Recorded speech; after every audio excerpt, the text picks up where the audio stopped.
हृदय पर बात करना बहुत ज़रूरी हो जाता है, तो क्यों ना मैं गौरव सर आप ही से शुरू करूँ। और ये समझ लीजिए कि एक पेशेंट आपके बगल में बैठा हुआ है और वही आपसे बात कर रहा है। तो इसका मतलब ये है कि ये आप लोगों को समझना होगा कि आज के समय में युवा हों, बच्चे हों, हर कोई इसका शिकार हो रहा है। तो इसके पीछे की वजह आप क्या देखते हैं कि आज के समय में एक युवा है, उसको बैठे-बैठे हार्ट अटैक आ जाता है, उसकी डेथ हो जाती है। कोई बच्चा है, उसके जीवन में कोई प्रेशर नहीं है, कोई टेंशन नहीं है। बच्चा होता ही इसलिए है कि वो अपना खेले, मस्ती करे, थोड़ा बहुत पढ़े और उसके बाद फिर अपना जीवन जिए खुशी से। लेकिन उन्हें भी हार्ट अटैक हो जाता है। कि इसके पीछे की वजह क्या देखते हैं सर? देखिए, सामान्यतः जो 18 वर्ष के उपरांत हम लोग चर्चा करते हैं हार्ट अटैक जो वर्ड है, वो दर्शाता है कि नसों में ब्लॉकेज हो गई है और उसकी वजह से उनकी अचानक से मृत्यु हुई है। किसी भी अचानक से हुई मृत्यु का 99% टाइम्स कारण हार्ट अटैक ही होता है। तो हार्ट अटैक युवाओं में क्यों बढ़ रहा है? वो इसलिए क्योंकि पिछले 2 दशकों में युवाओं में नशे का प्रचलन बहुत तेज़ी से बढ़ा है, खासकर स्मोकिंग का प्रचलन। पहले गाँवों में हार्डली कोई ऐसा मिलता था, लेकिन आजकल हर युवा में स्मोकिंग का प्रचलन बढ़ा है। पिछले 2 दशकों में ही देखा जाए तो हमारी डाइट ड्रास्टिकली चेंज हुई है। ऑलमोस्ट हमारी टेबल पूरी तरीके से चेंज हो चुकी है अभी। और उसके अलावा हमारा जो सेडेंटरी लाइफ़स्टाइल है, हमारा चलने की आदत ख़त्म हो चुकी है। जैसे दवे सर ने बताया कि एक्टिव रहना चाहिए और वो बहुत इंपॉर्टेंट हो जाता है। लेकिन इन सब के बावजूद भी यंग लोगों में जो सबसे महत्वपूर्ण कारक अभी भी स्मोकिंग माना जाता है।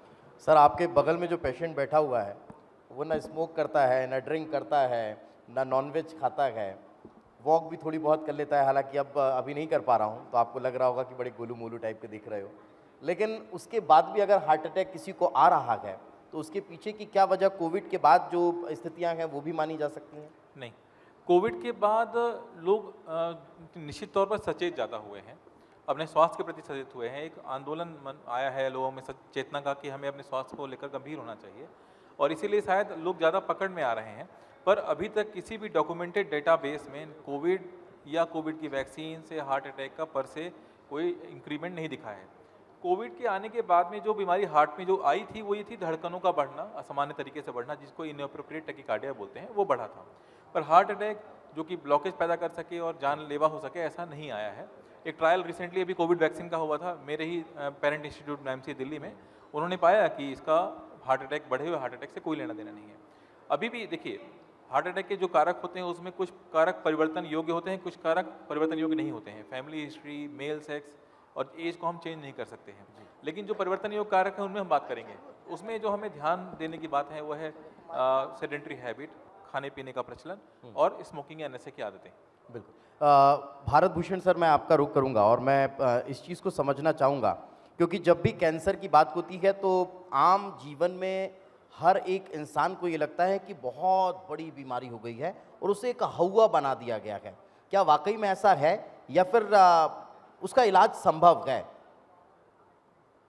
जी, अभी पिछले पैनल में ही डॉक्टर भावना ने इस चीज़ को एड्रेस किया था कि अगर शुरुआती स्टेज में अगर कैंसर पकड़ा जाता है तो वो सर्दी जुकाम की तरह ठीक हो सकता है। ठीक है, ज़्यादातर पेशेंट्स अभी भी खासकर ग्रामीण इलाकों से जो आते हैं वो जब बीमारी बहुत एडवांस हो जाता है तब आते हैं। कुछ केसेस में कैंसर के ऐसे ऑब्वियस लक्षण नहीं होते, बहुत कॉमन से लक्षण होते हैं, तो पेशेंट को पता भी नहीं चलता है कि उनका बीमारी कब बढ़ गया। मैं उसी पॉइंट पर आ रहा था क्योंकि ये आम इंसान को समझ में ही नहीं आता है कि उसे कैंसर है, कैंसर जैसी बीमारी है। वो जब पहुंचता है तब तक ऑलरेडी बहुत लेट हो चुका होता है, तो वो कैसे समझा जाए? जी, वो उसके लिए देखिए एक जागरूकता की कमी है सबसे पहले। जैसे कि आप ही ने अभी सवाल किया कि मैं स्मोकिंग नहीं करता हूँ, मैं नॉनवेज नहीं खाता हूँ, मैं अल्कोहल नहीं लेता हूँ। तो ऐसे बहुत सारे पेशेंट्स हैं जिनको लगता है कि इस प्रकार का मैं नशा नहीं करता हूँ, तंबाकू नहीं लेता हूँ, तो मुझे कैंसर नहीं हो सकता। ठीक है, तो सबसे पहले तो ये कि कैंसर किसी को भी हो सकता है। जैसे शुरू शुरू में जब कोरोना स्टार्ट हुआ तो बहुत सारे लोग ऐसे थे, नहीं मुझे नहीं हो सकता, मैं बहुत इम्यून हूँ, मेरे को आज तक सर्दी खांसी नहीं हुई। धीरे धीरे जैसे ही पहला वेव चला गया, सेकंड आया, सब धीरे से लोगों को समझ में आया ये किसी को भी हो सकता है, बच्चों को हो सकता है, बूढ़ों को हो सकता है, और तो उसी प्रकार का कैंसर भी है।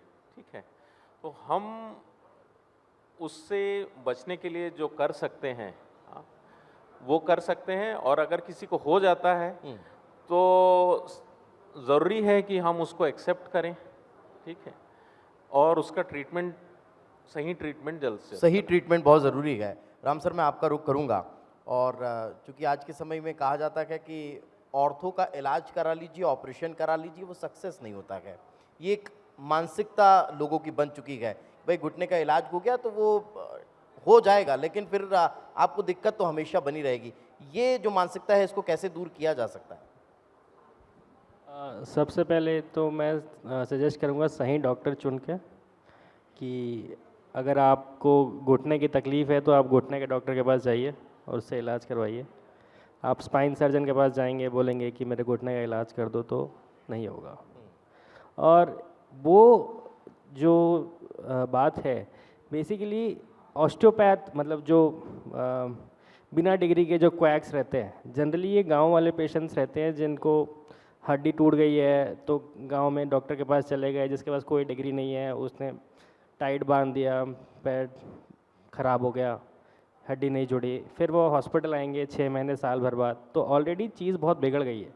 जो अगर आप प्राइमरीली किसी भी एक अच्छे ढंग के हॉस्पिटल पे चले जाएं और वहाँ एक क्वालिफाइड डॉक्टर से इलाज कराएं, तो वो बिल्कुल ही सही प्रिसाइज इलाज करके ठीक कर देंगे। That's it. बिल्कुल। गौरव सर, मैं एक और चीज़ ये भी समझना चाहूँगा आपसे कि हम हृदय की समस्याओं से निजात कैसे पा सकते हैं? आम जीवन शैली में ऐसा क्या परिवर्तन किया जाए कि लोग हार्ट की प्रॉब्लम्स को अपने अंदाज से ही दूर कर लें? क्योंकि अमूमन जैसा कि आपने कहा कि जीवन शैली बहुत बड़ा इसका असर डालती है, लेकिन बच्चों को भी इस तरह से हार्ट अटैक हो जाना, वो भी एक सवाल खड़ा करता है कि इसके पीछे क्या वजह हो सकती है? देखिए, हार्ट अटैक दुनिया भर में मौत का सबसे बड़ा कारक है। तो ये कहना कि इसको समूल रूप से हम कंट्रोल कर सकते हैं, गलत होगा। वियर एंड टीयर एक फिनोमिना होता है बॉडी में। आप एज होंगे तो आपकी बॉडी में ब्लॉकेजेस होंगे, डैमेजेस होंगे, वो एक सामान्य प्रक्रिया है। लेकिन जो असामान्य तरीके से हार्ट अटैक हो रहे हैं, उनको रोकने का सबसे बेहतर तरीका है, एक तो जब भी आप अपने सिम्टम्स के प्रति, अपने शरीर के प्रति सचेत रहें। आपको लक्षण लग रहे हैं, सांस फूल रही है, छाती में दर्द हो रहा है, ऐसा कुछ भी लगता है, तो जाएँ डॉक्टर से बात करें, एक बेसिक सा ECG करा के आप इसको रूल आउट कर सकते हैं। दूसरा, वे सारे मरीज जो कि उसके पहले वाले कैटेगरी में आते हैं, वजन बढ़ रहा है, शुगर बढ़ रहा है, कोलेस्ट्रॉल बढ़ रहा है, फैमिली में हिस्ट्री रही है हमारी हार्ट अटैक की, वो पहले ही जाके डॉक्टर से बात करें कि sir how to reduce my risk, मैं अपने रिस्क को कैसे जानूं और कैसे इसको कम करूं, मैं क्या दवाइयाँ लूँ जिससे मेरे को अचानक से मृत्यु होने, अचानक से हार्ट अटैक होने के खतरे को कम किया सके। और ऐसा संभव है, ऐसा बिल्कुल संभव है। अगर आप अपने रिस्क को पहले जानें और दवाइयाँ खाएं तो आपको कम से कम अचानक से किसी दुर्घटनापूर्व मौत से बचाया जा सकता है। तो इसमें सचेत रहने की आवश्यकता है। आपको अपने सिम्टम्स के प्रति, अपनी फैमिली हिस्ट्री के प्रति, अपने कोलेस्ट्रॉल, अपने लिपिड के प्रति, अपने शुगर के प्रति, और साथ में अपने को फिजिकली एक्टिव करने की आवश्यकता है कि आप जितनी फिजिकली एक्टिव रहेंगे उतना ही आपकी ये सारी चीज़ें, फिजिकल एक्टिविटी ना सिर्फ कार्डियोलॉजी में बल्कि ऑर्थोपेडिक्स में, ऑन्कोलॉजी में, सब जगह सहायक होती है। मैं उस पर आऊँगा, मैं राम सर से भी पूछूंगा। हालांकि भूषण सर से एक सवाल लेता हूँ, फिर मैं आपके पास आता हूँ।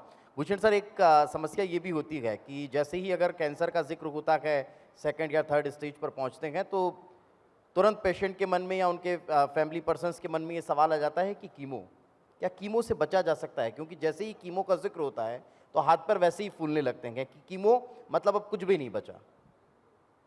जी, ये जो कीमोथेरेपी है, ऑल्दो मैं एक सर्जन हूँ, ठीक है, आज से समझ लीजिए 10 साल पहले, 20 साल पहले जो उनके साइड इफ़ेक्ट्स थे बहुत ज़्यादा थे। आज की डेट में मैक्सिमम कीमोथेरेपी का साइड इफ़ेक्ट्स काउंटर करने के लिए मेडिसिन्स आ गए हैं, और ज़्यादातर पेशेंट्स अब अपनी कीमोथेरेपी की डोजेस पूरा कर रहे हैं। लगभग समझ लीजिए 99% लोग अपने कीमोथेरेपी की डोजेस पूरा कर लेते हैं। बेटर सपोर्ट सिस्टम आ गए हैं उनके साइड इफ़ेक्ट्स को टैकल करने के लिए। एक कॉमन प्रॉब्लम होती है कि बाल झड़ना, तो उसके लिए भी अब टेक्नोलॉजी आ गई है कि आप उनको भी बहुत हद तक बचा सकते हैं। और 99% ऑफ जो साइड इफ़ेक्ट्स हैं वो रिवर्सिबल होते हैं, ठीक है। तो एक बहुत बड़ा मिथ है कि कीमो होगा तो फिर प्रॉब्लम होगी। कुछ प्रॉब्लम होती है क्योंकि आम जो सर्दी खांसी की बीमारी से थोड़ा ज़्यादा पोटेंट होती है, तो थोड़ा साइड इफ़ेक्ट भी होता है, मगर 99% रिवर्सिबल होती है, परमानेंट नहीं होती, टेम्परेरी होती है। बिल्कुल। सर सवाल आपसे है, क्योंकि हम लोग ये देखते हैं कि अगर हम थोड़ा वॉक कर लेंगे, रन कर लेंगे तो घुटने दर्द करने लगेंगे, पैर दुखने लगेंगे, क्रिकेट के लिए कमर दर्द करने लगेगी, ऑफिस में बहुत घंटों अगर एक सिटिंग में बैठ गए तब फिर प्रॉब्लम्स होने लगेंगी। तो इन सब से कैसे इन समस्याओं से कैसे निजात पाई जाए, ये एक बड़ा सवाल है। तो आई थिंक ये सारी जो प्रॉब्लम्स होती हैं कि कमर पकड़ लेना, पैर घुटने में दर्द देना, ये सब 30 इयर्स की एज के बाद चालू होती है, क्योंकि 30 के पहले तो आप बहुत जवान हो। हम 20 के हैं और उससे हमारी कमर अब 35-40 की हो गई है, ये समझ लीजिए इस तरह की स्थिति है। तो किसी भी एक्टिविटी करने के पहले अपन ये सजेस्ट करते हैं कि एक अच्छा वार्म अप बहुत ज़रूरी है। जॉइंट्स को आप पूरी मोबिलिटी दीजिए, कोई भी एक्सरसाइज करने की, चाहे आपको रनिंग क्यों ना करनी हो, आप एक अच्छा पहले 5 मिनट्स वॉक करिए और अपने जॉइंट्स खोलिए और उसके बाद एक जॉग करके और उसके बाद स्प्रिंट बढ़ाइए। और रही बात सिटिंग जॉब्स जिनकी रहती है, तो उनको ये सजेशन रहता है कि आप अपनी सिटिंग जॉब पे ज़्यादा देर 1 घंटे से ज़्यादा एक बार में ना बैठें। तो 1 घंटा अगर आप बैठ गए तो उसके बाद आप उठिए, 5 मिनट कहीं चलिए, एक वॉशरूम ब्रेक या एक चाय ब्रेक लीजिए और उसके बाद वापस आके sit back and do the job. Bhushan sir, हाल ही में एक चर्चा बहुत तेज़ हुई है कि कैंसर को लेकर वैक्सीन बनी है, रशिया ने जो वैक्सीन बनाई है, इस तरह की खबरें हैं, क्या ये सच है या फिर इस पर कोई काम हो रहा है? देखिए, जो वैक्सीन शब्द सुनते ही हमारे जहन में ये बात आती है कि वैक्सीन लगा लेने से फिर वो बीमारी नहीं होगी, ठीक है। तो ऐसी वैक्सीन अवेलेबल हैं, जैसे सर्वाइकल कैंसर के लिए है, लीवर कैंसर के लिए अवेलेबल हैं। बट ये जो वैक्सीन जो रशिया ने डेवलप की है, ये बेसिकली ये कैंसर जिनको ऑलरेडी हो रखा है उनमें काम करती है।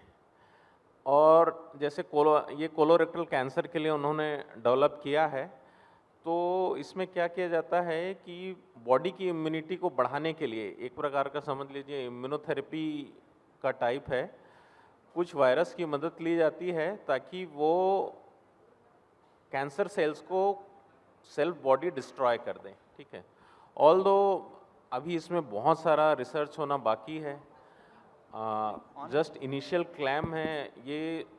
जब वैक्सीन बहुत सारे सेंटर्स में, मल्टी सेंटर्स में जब टेस्ट होगी तब एक्चुअल इनका एफिकेसी समझ में आएगा। बिल्कुल। आप कुछ एक सवाल है त्रिपाठी सर आपसे मेरा, ये जो पेशेंट बैठा है बेसिकली ये पेशेंट है और ये बहुत छुट्टी मांगता है। ये इससे पहले बहुत बड़े चैनल में एंकर था और कई बार, एक बार इसको थोड़ी सी दिक्कत हो गई, कुछ अटैक वटैक नहीं आया था, थोड़ी सी दिक्कत हो गई, उसके नाम पर ये कई बार इतनी छुट्टियां मांगता है कि मतलब मुझे लगता है कि अब कर देना चाहिए भाई, अब इससे रिलेटेड कोई बहुत छोटा सा कुछ हो गया होगा, तो मुझे कितनी छुट्टी इसको देनी चाहिए और ये कितना सही बोलता है, थोड़ा सा आप इस पर प्रकाश डालिए। अभी एकदम स्वस्थ है, देखिए कितना हष्ट पुष्ट है। हार्ट के पेशेंट से ज़्यादा काम करवाना चाहिए, फिजिकली एक्टिव रखना चाहिए, इनको चला ताली चला के बजाइए काम भाई। करवाइए, ताली हो जाएगी। हाँ सर, चला प्लीज चला के काम कंटिन्यू। करवाइए, हाँ। कुर्सी में ना बैठे रहने दीजिए। दिन में कम से कम 50 से 60 मिनट इनको चलाइए, अपने आप ये फिट हो जाएंगे, आप इनका भला करेंगे काम करवा कर। क्या बात है। तो दीपेश आज आप सुन लीजिए, इसके बाद कुछ नहीं होगा। अच्छा, ये दिलीप शर्मा है, कहाँ गए? दिलीप शर्मा कहाँ है? ये सर मेरा वहाँ का ब्यूरो चीफ है दुर्ग का। ये स्मोकिंग बहुत करता है, ये बताना नहीं चाहिए मुझे, इसको बताइए कि कितनी जल्दी छोड़ देना चाहिए इसको। आज एक्सपोज कर दिया मैंने। Smoking is the single most important preventable risk factor of heart attack, single most. अगर एक आपको शरीर से हटाना हो कोई चीज़ जो कि हार्ट अटैक को सबसे ज़्यादा असर कर सकती है, सबसे ज़्यादा कम कर सकती है, तो वो स्मोकिंग है। आप डायबिटीज़ कंट्रोल से उतना प्रभाव नहीं पड़ पाएंगे, आप कोलेस्ट्रॉल मैनेज करने से उतना प्रभाव नहीं कर पाएंगे जितना आप स्मोकिंग बंद करके आप रोक पाएंगे। सर इसको हिंदी में एक बार और समझाइए। स्मोकिंग सबसे बड़ा कारक है जिसको रोका जा सकता है, प्रिवेंटेबल है हार्ट अटैक पैदा करने के लिए। सारे कारकों में से डायबिटीज़, कोलेस्ट्रॉल, एज, सब कुछ मिला के अगर स्मोकिंग हटा दिया, पड़ला भारी, कहते हैं ना, एक बिहारी सब पे भारी, उस तरह से स्मोकिंग सब पे भारी है। लेकिन सर एक और मैं चूंकि बहुत खुलकर, अब चूंकि स्मोकिंग की चर्चा चल रही है, ड्रिंक की भी बात होती है, ये एक बहुत बड़ा चलन है और ये कहा जाता है कि भाई साहब 45 ml अगर आप जीवन में रोज़ पी रहे हैं तो आपको कोई बीमारी नहीं होगी। तो उस मिथक को भी जरा आप दूर कर दीजिए कि 45 ml अगर डेली इंसान पी रहा है तो उसे कोई दिक्कत नहीं होगी, लेकिन अगर 45 से बढ़ गया तो फिर दिक्कत हो जाएगी। नहीं, आधिकारिक तौर पर सर नहीं बोलेंगे, लेकिन मेरे एक एमडी मेडिसिन यहाँ पे एक बहुत अच्छे मित्र हैं, नाम नहीं लूंगा मैं उनका, लेकिन उन्होंने ऑफ रिकॉर्ड मुझसे कहा था, क्वांटिटी की बात बाद में करेंगे, पहले सर को सुन लेते हैं। ये एक्चुअली कह रहा है, इसको कहते हैं फ्रेंच पैराडॉक्स। फ्रेंच पैराडॉक्स क्या होता है कि फ्रांस में जो लोग रहते हैं वो स्मोकिंग बहुत करते हैं, लेकिन वो रेड वाइन बहुत ज़्यादा पीते हैं। उसके बाद उनके जो स्मोकिंग के इफेक्ट होते हैं वो कटेल हो जाते हैं, कम हो जाते हैं रेड वाइन पीने से। रेड वाइन एंटीऑक्सीडेंट में रिच माना जाता है। ये एक स्टडी बहुत पहले 1980s में हुई थी, जिसको फिर इलेबोरेट करके एक डाइट अमाउंट फिक्स किया, जो आपका दोस्त ने बताया वो। लेकिन कई बार, एक बार नहीं, 2 बार नहीं, 3 बार इंडियन पेशेंट्स में ये स्टडी हो चुकी है और ये लिखा गया है कि no amount of alcohol is safe in Indian patients. Hindi में सर, कोई भी अल्कोहल की कोई भी मात्रा भारतीय मरीजों के लिए सेफ नहीं है। वो फ्रांस में, पेरिस में बैठे हुए उन लोगों के लिए सेफ है। हमारे यहाँ रीजन ये तो नहीं है कि हमारे यहाँ मात्रा काउंट ही नहीं की जाती है? नहीं, मात्रा काउंट नहीं, हमारा हैबिटस अलग है, हम उनसे अलग हैं।